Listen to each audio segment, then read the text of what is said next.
নমস্কাৰ বন্ধু বান্ধৱীসকল, প্ৰথমতে আপোনালোকক জব ইন আছাম চেনেলটোলৈ স্বাগতম জনালোঁ। কেন্দ্ৰীয় চৰকাৰৰ ফালৰ পৰা দুটা বিভাগত 1848টা পদ মুকলি হৈছে। দৰমহা থাকিব 21,000 পৰা 69,100লৈ। আপোনালোকেনো কেনেকৈ এপ্লাই কৰিব আৰু অফিচিয়েল এডভাৰটাইজমেণ্টটো আপোনালোকক দেখাবলৈ চেষ্টা কৰিম।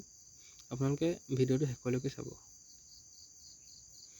আৰু যিখিনি হাই ছেকেণ্ডেৰী পাছ আৰু মেট্ৰিক পাছ আছে সেইখিনি এই পোষ্টখিনিত এপ্লাই কৰিব পাৰিব।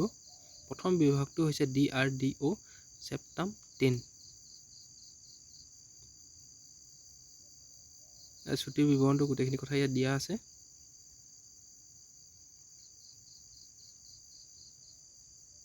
জুনিয়ৰ ট্ৰেন্সলেশ্যন অফিচাৰ JTO, মুঠ পদ আছে 33টা। শিক্ষাগত অৰ্হতা লাগিব মাষ্টাৰ ডিগ্ৰী ইন ইংলিছ আৰু হিন্দী। ছেকেণ্ড পোষ্টটো হৈছে ষ্টেনোগ্ৰাফাৰ গ্ৰেড 1। টোটেল পোষ্ট আছে 215টা। শিক্ষাগত অৰ্হতা ডিগ্ৰী হ'ব লাগিব। 10 মিনিটত 100টা ৱাৰ্ড টাইপিং কৰিব পাৰিব লাগিব আপোনালোকে ইংলিছত। 3 নম্বৰ পোষ্টটো হৈছে ষ্টেনোগ্ৰাফাৰ গ্ৰেড 2। ইংলিছ টাইপিঙৰ হয় এইটো পোষ্ট। মুঠ পদ আছে 123টা পদ। শিক্ষাগত অৰ্হতা হাই ছেকেণ্ডেৰী পাছলৈ এপ্লাই কৰিব পাৰিব আপোনালোকে। 4 নম্বৰ পদটো হৈছে এডমিনিষ্ট্ৰেটিভ এছিষ্টেণ্ট A।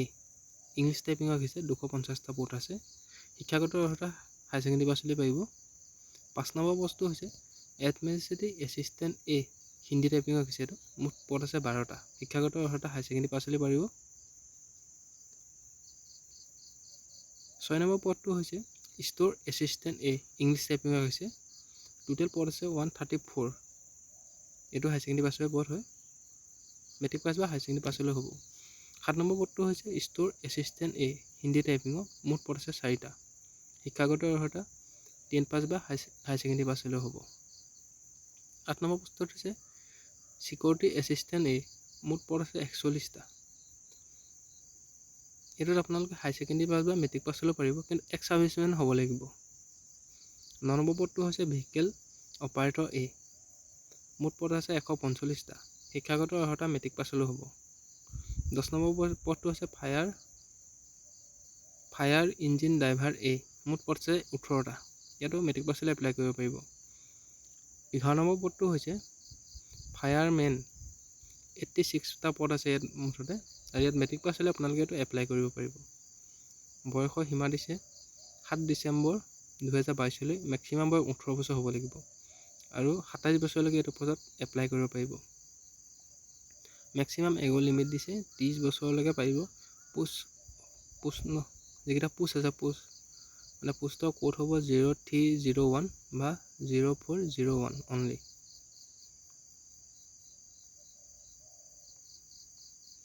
আবেদনৰ মাচুল হ'ব OBC আৰু EWS কাৰণে 100 টকা। SC ST PH কাৰণে আবেদনৰ মাচুল দিব নালাগে। যিখিনি ফিমেল কেটেগৰী হ'ব সেইখিনি আবেদনৰ মাচুল নিদিলেও হ'ব। অনলাইনৰ লাষ্ট ডেট আছে 7/12/2022।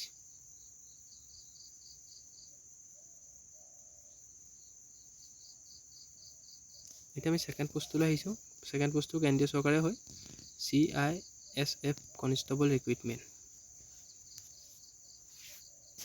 ইয়াত টোটেল পোষ্ট আছে 787টা পোষ্ট আছে টোটেল।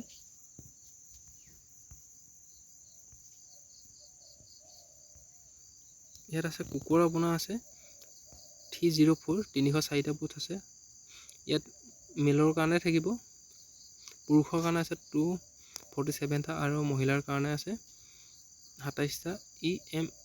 ESMৰ কাৰণে আছে 30। কুপলাৰৰ পোষ্ট আছে 7টা। পুৰুষৰ কাৰণে পুৰুষে এপ্লাই কৰিব পাৰিব অনলি। পুৰুষ আৰু মহিলা আছে। পুৰুষৰ আছে 5টা আৰু মহিলাৰ আছে 1টা। টেলাৰৰ আছে 27টা পোষ্ট।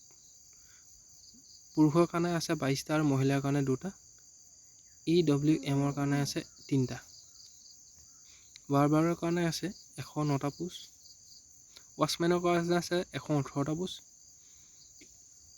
চুইপাৰৰ বাবে আছে 199টা পোষ্ট। পেইণ্টাৰৰ বাবে আছে 1টা পোষ্ট। প্লাম্বাৰৰ বাবে আছে 4টা পোষ্ট, মালিৰ বাবে 1টা পোষ্ট আছে। এইখিনিয়ে ইয়াত দৰমহা লিমিটটো দিছে লেভেল 3, বেকেটত দিয়া আছে আপোনাৰ 21,700 পৰা 69,100 লৈ। বয়সৰ লিমিট দিছে 18 বছৰৰ পৰা 23 বছৰলৈ, আপোনাৰ 1/8/2022। ST SC বাবে 5 বছৰ পাব আৰু OBC 3 বছৰ পাব। এক্স ছাৰ্ভিচমেন হ'লে 3 বছৰ পাব। SC ST বাবে নীল, এক্স ছাৰ্ভিচমেন হ'লেও এপ্লাই ফিজ দিব নালাগে। আৰু ফিমেল কেণ্ডিডেটৰ বাবে নীল। আদাৰ্ছ মানে যিখিনি OBC আছে, OBC জেনেৰেল, সেইখিনি 100 টকাকৈ পে'মেণ্ট মাচুল দিব লাগিব। আপুনি পে'মেণ্টটো নেট বেংকিং কৰিলেও হ'ব, debit card, credit card, UPI সেইখিনি বা SBI চালান কাটি দিব পাৰে। ষ্টাৰ্টিং ডেট হৈছে 21/11/2022 আৰু লাষ্ট ডেট হৈছে 20/12/2022। আজি ভিডিঅ'টো ইমানেই। যদিহে আপুনি ভিডিঅ'টো চাই ভাল লাগিল বা আপোনাৰ অকণমান হ'লেও উপকাৰ হৈছে, তেতিয়া চেনেলটো ছাবস্ক্ৰাইব কৰি দিব আৰু